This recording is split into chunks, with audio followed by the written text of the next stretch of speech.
Hey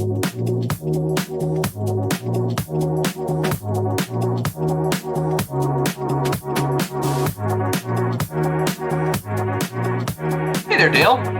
Well, how are you today? I cannot complain. It is a lovely Tuesday. We're getting cooler weather, which is always welcome news for me. July and cooler weather doesn't mix, but you know it's going to be really hot in 2 weeks because it'll be fair week. Exactly.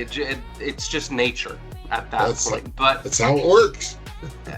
Speaking of hot versus cold, something that came in a little bit hotter than what we want is inflation. Now, I had to put it this way. This might seem a little bit confusing right now, Dale, but bear with me.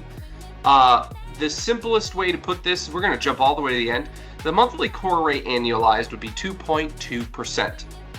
This is really important to know because in the grand scheme of things, we are at a point with the American economy where the Federal Reserve had, I don't want to say the word promised because they didn't say we pinky promise or anything like that, but just shy of promise that they would lower rates if we got around the 2% mark, and it seemed to be stable.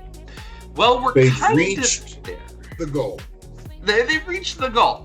And we've been there, how many months now, Dale? 6? 6, yeah.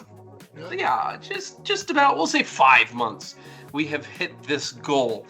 So it really does beg the question, why hasn't anything changed? Well, today was kind of a day where the Federal Reserve got a little bit more cannon fodder to do nothing.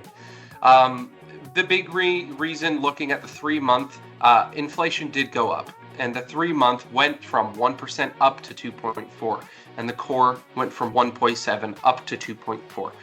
Granted, it's a rise. That's not good. But it's not like it went from 1 to, I don't know, something like 9% like we had previously. You mean where it was, right? Where it was at one point. So there was a lot of progress that's been made.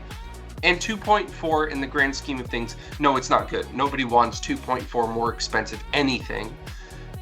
But in the grand scheme of things, it's still kind of right on line with what the Federal Reserve wants. Right. So, Dale, where are we at with interest rates based on all this? Well, they've ticked up a little bit. Not a lot of it, but a little bit. The reality is they are fairly stable.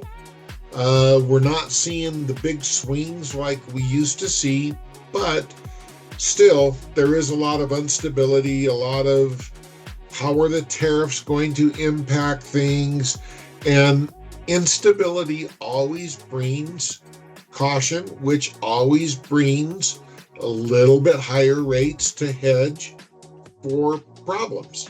And so I think probably through the end of the year, we're going to be somewhere between 6.5 and 7.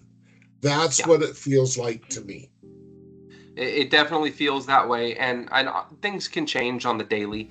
Let's take a look at mortgage-backed securities, because this is the daily. This is weekly. This is daily.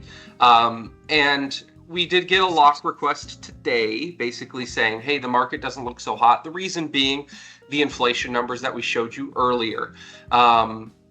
Red and down is bad, green up is good. And as you can see, we did have a nice little rise the previous 2 weeks, but we are on the downward trend. So we'll see how the rest of the week plays out with all of the Ukraine-Russia news, with all of the tariff threats that have been now made against Russia, India, China, and all the other trade partners of Russia. We'll see how that impacts things. But for now, we're entering a spot where it's just nobody really knows what's next, but the market's just hitting a normal cycle.